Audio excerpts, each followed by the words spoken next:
Hello and welcome to All for United. It's another 3-point preview. Stop jailings in it, Joe. What are you doing? It worked last time. I prefer Temmie's because I'm still in party mood after the win against PSG. Yeah. I was buzzing at full time, and I know you guys were as well on the match reaction. Go back and watch that if you want to hear the final word on the win in Paris. Another Ole Gunnar Solskjaer masterclass over there. Forget about him being at the wheel in Manchester. I'll tell you what, as someone put in the comments, I remember vividly last night. He is also the mayor of Paris as well. So get in there. What a win. Yes. We're not going to dwell too much on the PSG game because we want to look forward now. And I think the best way to look forward is with positivity on our minds. We've got Chelsea at the weekend. It's another big game. Joe absolutely loves Frank Lampard. This is his favourite fixture of the season since Lampard became Chelsea manager. I do too. Yeah. Oh, there we go. And we're going to smash through the 3 points because, guys, what's the point in doing a preview if we're not looking forward to 3 points? Oh, it all makes sense now. It all makes sense. What's the point?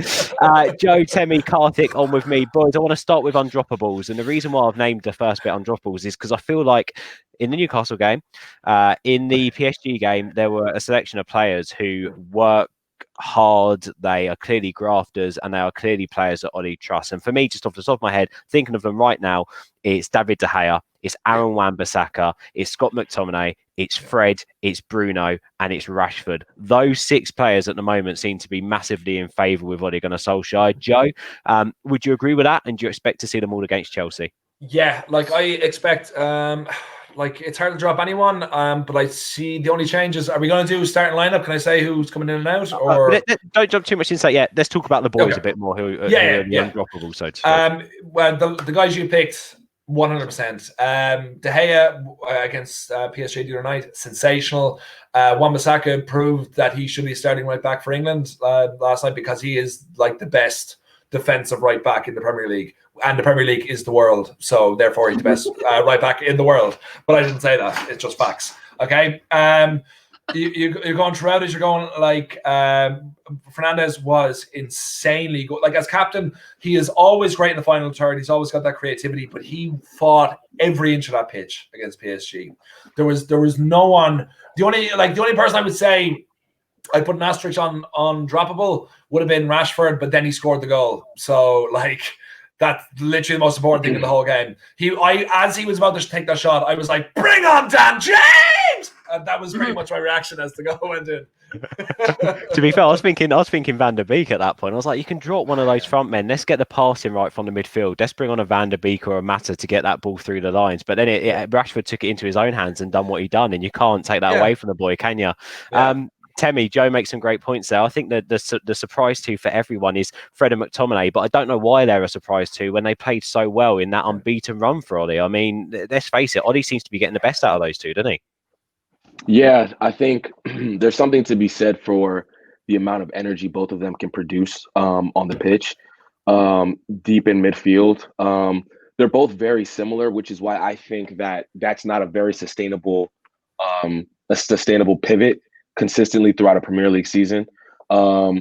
If we're being honest, against Newcastle, we got bypassed a lot, but they just had no quality. There was 0% quality in that side that burned us when we did get bypassed in the midfield. But that being said, today, when we're playing 3 at the back and you're asking them to put, to get tight to those creative players, i.e. Neymar, Mbappe, Di Maria, I think in our side, there's not too many better who can, keep those energy levels up when the likes of those players are coming at you. And against Chelsea, it's not going to be much different. They're gonna come with Ziyech. They're gonna come with Havertz. They're gonna come with Werner, Pulisic. So I don't. In my opinion, I think McTominay is droppable still. To even though he's played 2 straight games and we've won, and we deserve to win both games. I don't think out of those 2, Fred and McTominay, I think McTominay has, his spot might be on the line against Chelsea, in my personal opinion. Yeah, fair point. Karthik, what do you make of it? Do you class them as undroppable? I mean, Ollie seems to favour them, and they're all putting in a shift at the moment. I think I saw the distance covered statistics at the end of the game, which I think always speak volumes, and it did go Fred, Bruno, McTominay, and then the other player was Wan-Bissaka, I think. And I think that just goes to show, doesn't it, how hard they work? Well, yeah, I mean, obviously, my mind goes straight back to that Everton defeat in his first season when he first came in, and he said he wanted United to be the hardest working team, the most active team in terms of running, and he wanted us to be basically the most irritating team to play against because they're just on you all the time, and those players symbolise that. I think especially Fred, Fred and McTominay, those two really do symbolise that kind of ethos of working hard. The all action type of midfielders. They'll put the neck on the line for you if a result's on its way. And against Chelsea and the run of games that we've got coming up, you might need a lot of that because we're probably going to go with a similar shape that we did yesterday. We won't get too much into it, but we will need that kind of an attitude going into these games. And to start with Chelsea, they're probably the ones that I fear the least, actually. Even though they've made these new signings, I don't fear them whatsoever. And Chelsea fans, they love me. They absolutely love me because I only have nice things to say about Frank Lampard and what he does at Chelsea. So they all love me. They're always ready. So this will be of no surprise to them when I say that I don't rate their chances whatsoever in this game. And I think whatever team we put out, as long as it works harder than Chelsea, we will beat them. And I think those undroppables are part of that. But the one undroppable is Alex Telles because we all know that whatever formation we play, I want him to start at left back / left wing back. I mean, taking Karthik out of this conversation, I thought Shaw played really well when Telles went off. He did. Anyway, the one bit of news that I do have, and obviously we're recording this a little bit before the team news come out, and obviously this is out a bit more before they've gone to social talks. But what he did reveal after the PSG game is Eric Bailly's out until after the international break. Shock horror. That's even more shocking than Karthik wanting Telles to start over Luke Shaw. So one thing we can say is that we are a defender short, and by the way, I think that's his. But can I just quickly say, I was shocked to see Rojo in our Premier League squad, but seeing him training with the lads, I can see it. But you know what the biggest shock is with the Premier League squads? Have you seen that Petr Cech is in Chelsea's Premier League squad? So I raised the question. He's starting this weekend. He's starting this weekend. Does that mean we can register Ollie as a backup striker? I don't know. Possibly. I didn't know Petr Cech was only 38 still. Yeah. Wait, is he their third choice keeper then? Well, he'd be fourth choice. He's an emergency. So he'd be their emergency goalkeeper. Oh, I really hope that happens. Not because I hate Chelsea, but just because it'd be hilarious and I hate Chelsea. You know? They will have the guy in goal for Chelsea would be more experienced than their manager. How crazy is that? It's mental. Yeah, that is a bit sad, isn't it? It's a bit mental. But anyway, so for United, back to let's stop laughing at Chelsea now. I mean, Joe does that on a regular basis on this channel, so let's make this a serious Man United preview. It does. I think look, we've been calling for this a long time. Carthy, you might remember when we had the conversation about it. I think three at the back complements our forward players really nicely and gives us that extra zest. And I think with Telles now, and I heard you guys talking last night, a few times he tried to whip little balls in the box, and I think the more that happens, the more the strikers can get a cohesion going with him. By the way, his corners were fantastic as well. Also, coming into the Premier League, you don't want to give him a whole load of defensive responsibility. So by sharing that with Shaw, it gives him the freedom to go and play his football and learn the English game a bit better. So Joe, going into the Chelsea game, would you like to see three at the back again? Yeah, look, let's be honest. It worked well for us last season as well when we beat them 3 times, lost once, and apparently that makes Lampard the best manager in the world. It suits us perfectly well against them, especially with their forward line who's quick. Timo Werner, I know he needs a lot of grass in front of him to play football well, and if we have 3 at the back and we're holding strong like we did last night, I think we should be fine. Personally, I'm in Karthik's camp. I think Chelsea are hot and cold, and by hot, they play well for 20 minutes, and then they're just cold for the rest of the game. So I think if we just hold them out for that first 20 minutes, 25 minutes, I think we should be fine.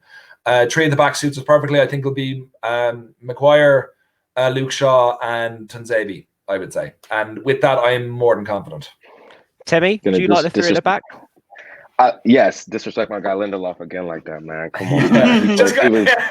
He was great. He was so good today. He was so good against PSG, man. Anyway, besides the point, to answer your question, yes, I do think we need to play 3 at the back again. I know this sounds crazy, but I think Ollie needs to really consider maybe playing that as his preferred system. I know that sounds kind of crazy, but there's a perception, especially in like English football, like when you play 3 at the back, that like you're conceding, like you want to be defensive. And that can be the case at times, but the way we played today, even though we were technically putting numbers behind the ball. When we had the ball from back, when we were, coming from back to front, I thought we passed the ball better than we've ever passed it in a 4-2-3-1. Just to be quite frank with you, against the likes, like Joe mentioned, against the likes of Werner, Pulisic, these pacey type of players, if you can match their pace with athletic wingbacks and the likes of a Tuanzebe being there who has the pace to recover against Werner. We saw it today. We saw it against PSG, where, even Wan-Bissaka was amazing, absolutely amazing. But there was times where he did get bypassed, and Tuanzebe had the recovery pace to mop up the mistakes. So I think Ollie really needs to consider maybe making this his preferred formation going forward, because he's had the most success in it. If we're really being honest, he's put in his best performances with the 3 at the back. Yeah, and I think he's got the best the best team performances out of this formation as well. I think we play well in a 4-2-3-1, but usually, and I think if we go back after COVID, our best games playing in that formation, Bruno stood out like a sore thumb because he was just so good. He was immense, and all the assists and all the goals came from the likes of Bruno and individual brilliance from Anthony Martial. And of course, you can thrive off of individual brilliance. But I think when you can put together a team performance like we've done today, it's just so much more rewarding. And like you say there, I hate this debate about having 3 at the back is defensive, or it's conceding being defensive. I think our defense looked so much more frightening tonight against a PSG side who, by the way, they're hit by some injuries. They haven't invested well. Jonathan said this to us, but it's one of those things. You're still playing against a squad of players who finished runners up last year in the tournament. In context, they're a great side, PSG. Karthik, you love 3 at the back, don't you? You love seeing Luke Shaw play as one of the centre backs. Talk to us a little bit about the positives of using that formation, and even if you want to hit on a little negative as well, I don't mind, because I'm still happy. I'd like to touch on the point that we make about that the 3 at the back doesn't always have to be defensive, because by playing 3 at the back, you're allowing yourself to play a higher line, because you've got a cover for your wing backs, you've got 2 centre halves that can sort of drop off a little bit from the one, or you can even have one as a sweeper almost and have 2 slightly ahead. So you can vary that depending on how you want it. It doesn't always have to be a flat 3 and compact. It can be a bit more adventurous. And with the centre backs that we have, we could have maybe a Tuanzebe or a Lindelof carrying it out and just have Maguire as a sweeper, or even the opposite. Have Tuanzebe as a sweeper because he's got the recovery pace, as Temi mentioned. And I think the 3 at the back, of course, it does allow us to get better performances out of Luke Shaw, because I said it last night on the live tweets. I said it on the match reaction as well, that Luke Shaw's best performances have come in this formation, in this position, because he has the license to go forward when he wants. That's fine by me. But his main duty is to be disciplined with the shape, be disciplined in defense, and then do what he can going forward. His main duty is not to perform any attacking brilliance, because he's not good at that. He's better defensively, I think, than he is going forward. So let's make use of that. And then in the midfield, it allows you to use any sort of combination you want, because you've got the confidence that you've got 3 centre-backs behind you. So you could even go with the Van der Beek, Pogba, Bruno. You could go with maybe even more defensive. You can have a McTominay, Matic if you wanted to, if you really wanted to. And against Chelsea, I think you could use that formation, because obviously the pace that they've got, you might want a couple more defenders there as your backup.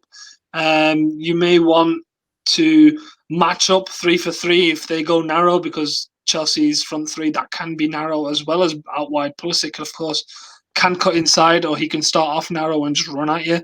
And if Ziyech, I'm not sure if he's fit, but if he plays as well, he's another one that likes the central areas of the pitch. So they've got a lot of threats that come through the middle as well. And I think even Mason Mount, of course, that's a big one. I better mention him, otherwise Gareth Southgate will be on the phone. And so to counter those kind of threats, a 3 at the back might work. But certainly I'm a lot more confident going into this game, because we've just stopped the likes of Neymar and Mbappe. I'm not worried about Timo Werner and Pulisic.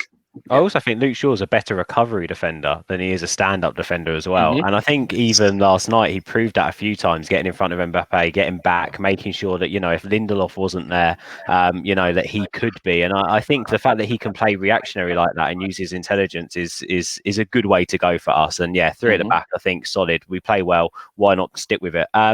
Let's move on. I want to talk slightly on our final point about Telles and Cavani. Guys, get in the comments. Make sure you've hit subscribe, like this video as well. Get your team predictions in the comments and get your score predictions and first goal scorer in there. We'll hear from the lads on what they think in a second. But first of all, Telles and Cavani. Simple question. I'll come to each of you. Joe, starting with you. Telles and Cavani. Does Telles start? Will we see Cavani on the bench? What do you think? Telles will definitely start, and because he was just exceptional the other night. And Cavani, I hope, will be on the bench, because I feel no matter what, whether it's we're winning, which hopefully we'll be, losing or drawing the game, I feel he needs 20 minutes, and also he strikes fear into people because he is a name, he is proven pedigree. So it's great to have him to come off the bench. So I hope he's there. Tell what do you think?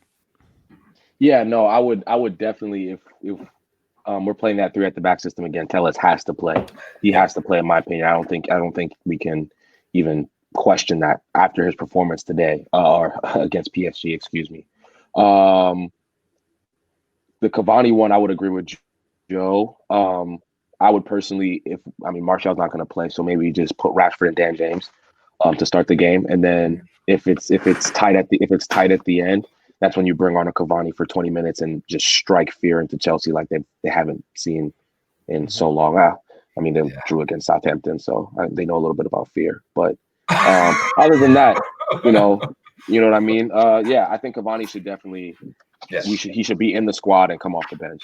Just quickly tell me, how important is it for Cavani to get on the pitch and get 20 minutes here and 20 minutes there in gaining his fitness? We've seen quite a lot this season, haven't we? Without the pre-seasons, without having that match time playing the friendlies against, Bob FC and Hope FC and wherever they're based.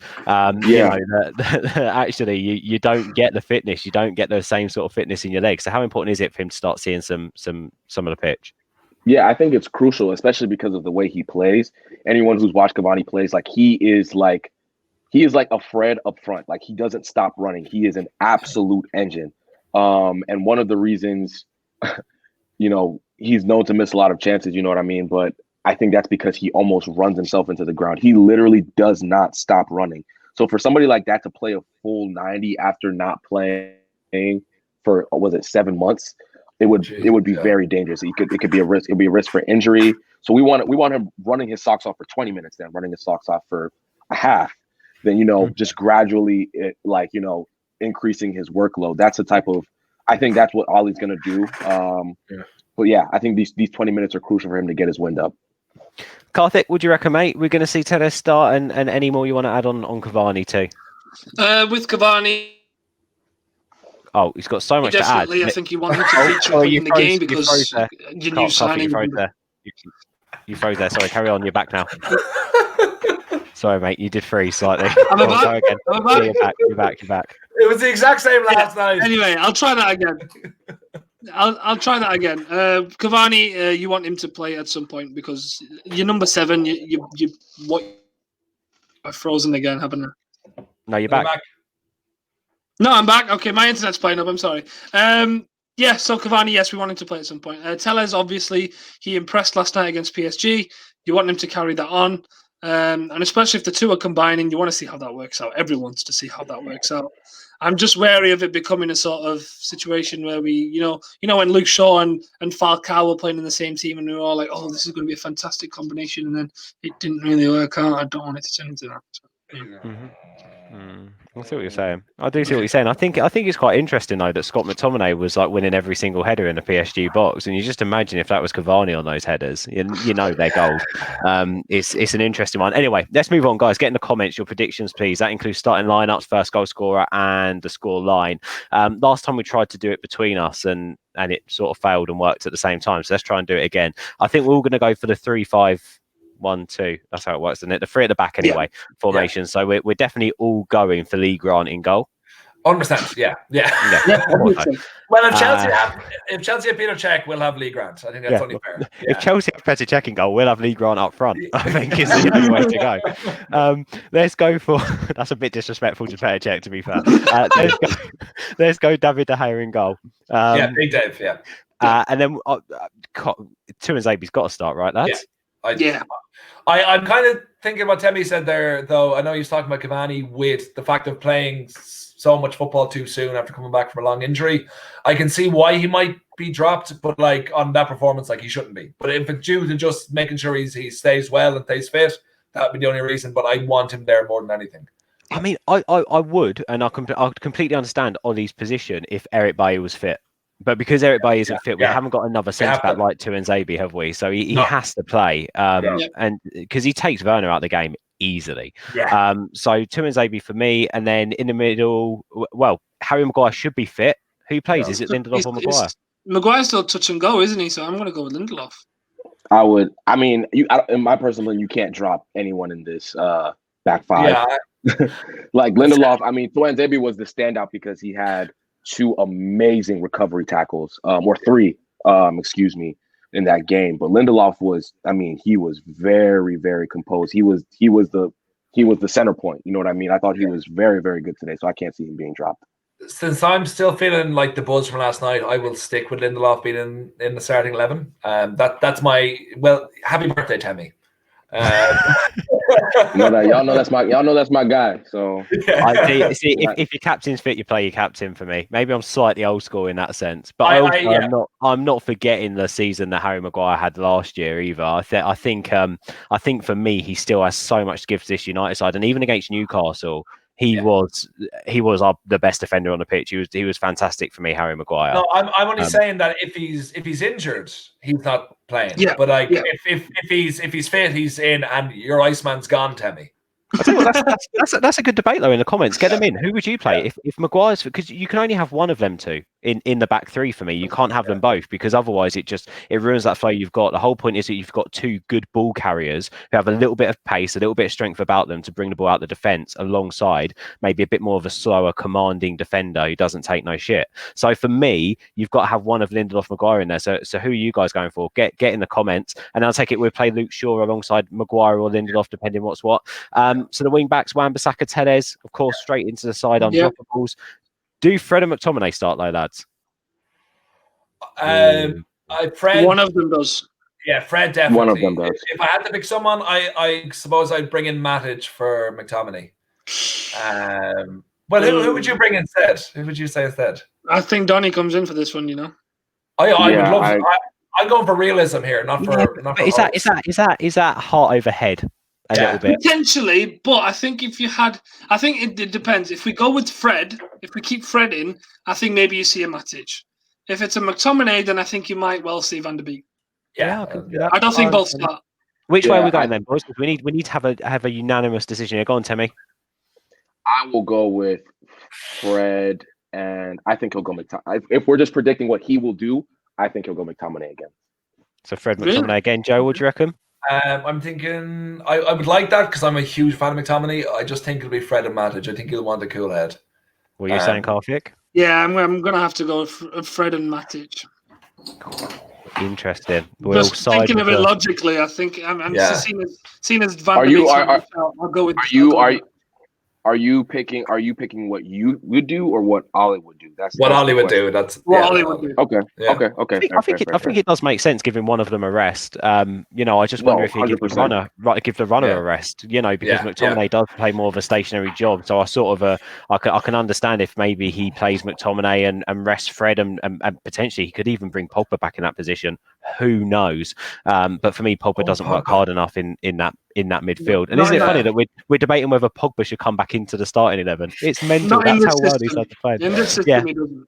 I agree. So guys, get in the comments. What do you think about that midfield pairing? Again, it's split here, but for the general consensus and the 2 lads have gone for it, we'll go Matic and Fred for this game. What are we thinking? Bruno straight in? Yeah. And then who are we going for the 2 up top? Obviously, Martial suspended. Cavani won't be ready to start. Rashford in? James. Rashford and James. And I would go Dan James. Yeah. What's up with Greenwood? Does anyone know? He should be back. I've heard whispers that he might have been out on the piss and he's being punished. I've heard that. Yeah, but I also heard that. I heard that, but is that all week or just like potentially all? If it is, I'd say it is all week. I think Brent, if I'm not mistaken, Brendan Williams might have been. Obviously, like that. Devil's advocate, Ollie came out and denied it, but of course he's going to do that. So who knows what's going on? But let's hope he bucks his ideas up. I mean, I don't know. For me, like I still don't know. We don't have to play 2 up top when we play 3 at the back. We could play 2 behind the 1. And for me, I still think I'd bring Mata in. I'd bring in Mata next to Bruno and play Rashford up on his own, personally, or play Mata in behind Bruno and Rashford, because Bruno is always going to cover that whole second half of the pitch, so you're going to have a runner there. So Ben, you're saying, so we're playing essentially 3. It's more or less a 5 at the back, though, isn't it? If you it's 5 at the back, then I'd have 2 as a holding, and then I'd potentially play 2, maybe slightly wider, not congesting the middle of the pitch, and Rashford up on his own. Because I think Mata and Bruno will float in between passing lanes anyway. So you're always going to have them in between looking for the ball, whether that's from the wing back or the defensive midfielder. I've not got a whiteboard here. I wish I had an old school John Shin whiteboard next to me here, so I could do like that. I just wonder on that. In terms of defensive duties and pressing, I think Rashford and Martial did a really, really good job of kind of getting to those center backs quickly, getting to the wing backs quickly today, or against PSG, excuse me. And Dan James is going to do that well. Really well. If you look at us, though, when we attack and we're off the ball, Martial and Rashford do come out slightly, not as wingers, more like attacking midfielders in some ways, or attacking forwards. And Bruno's more the man through the middle when we're in the press than actually. That is sort of what I alluded to with the diamond thing I mentioned in the. Oh, he's not leaving his diamond alone, is he? Trust me. One episode without a fucking diamond being mentioned. What a perfect time to freeze. What brilliant. Do you know what? I didn't want to hear what he was about to say anyway. It's just too much Football Manager, Temmie. We learned this the other day, mate.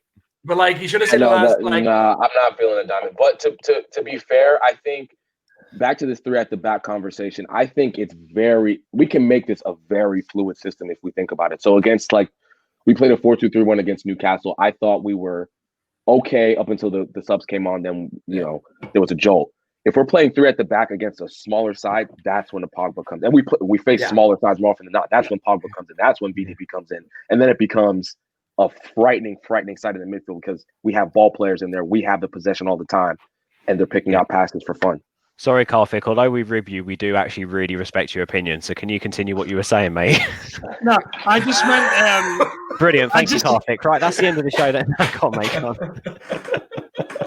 You're not getting any more. Anyway, all I wanted to say was James and Rashford will go up front for the pressing, and they'll do the wide forward thing. Well, we'll go James and Rashford then for the general consideration. So it's De Gea in goal, 2 in Zabi, Maguire, Lindelof. I don't think we even came to a decision there, but anyway, Luke Shaw, Wan-Bissaka, Telles as the wing backs. Then we're going with Matic and Fred in the midfield, with Bruno in behind Rashford and James. What do you think? In the comments, please. To be honest, nothing will surprise me with this team selection, and I'm actually once more going to be confident that we come out of this game with a win, no matter what that team selection is, because somehow Ollie has turned this magically around and my confidence is booming again, and I can't wait to watch the boys again. I'm so excited for the game against Chelsea, and with that in mind, let's do some score predictions. Joe, let me come over to you. It's going to be 4-0, isn't it? 4-0 United. Oh yes, I'm not going to be as optimistic. It's going to be 3-0 this time around. I'm going to say Harry Maguire header. Interesting. And I take it that Frank Lampard's getting sacked Sunday morning. No. I want him to stay for as long as possible and let the whole world turn on him. Okay, I'm not happy right now, but when they all turn, then I'll be happy. Love it. Tell me, what do you reckon? I'm going 2-1 Manchester United. Rashford's going to get a goal, and Van de Beek's going to come off the bench and get a goal. I hope so. I love that. Karthik, what do you reckon, mate? 3-1 United. Cavani will score 1 at some point. And we'll have a goal from Rashford. So at some point, I don't know who's going to score the other one. As long as it goes in the back of the net, who cares? Luke Shaw will score 1. There you go. Can someone clip that up? Someone, Carpet just said Luke Shaw's the greatest player in the Premier League. Can someone clip that up?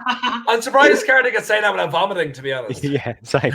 Lads, No, Ben, just hold on 1 second. Just before you all go, it's this guy next to me. It's his birthday today. Yes, sir. And if you all can Happy all be birthday, wonderful, Ben. make sure to like and subscribe all for United to celebrate his birthday and join us in on singing Happy Birthday to you. By the way, can I just say, if you don't want to subscribe, I will give you my address if you're going to send me money. So if you don't want to subscribe and you want to send me money instead, I will send you my address so you can send me money. Just saying, you know, if that's what you want to do. Yeah, Who would have thought Ben was 50? You know? Someone put in my card at work the other day that I can't believe you're 26. You look 46. Brilliant. Thank you, mate. And that was my boss. Thank you. Cheers. I really appreciate that. Anyway, are you actually 26? 26? Joe, shut up. Right. Thank you guys for watching. Get in the comments, hit a like on this video, and make sure you hit subscribe as well. We're out of here. We're going to win the league. We're going to win the league. Win the league.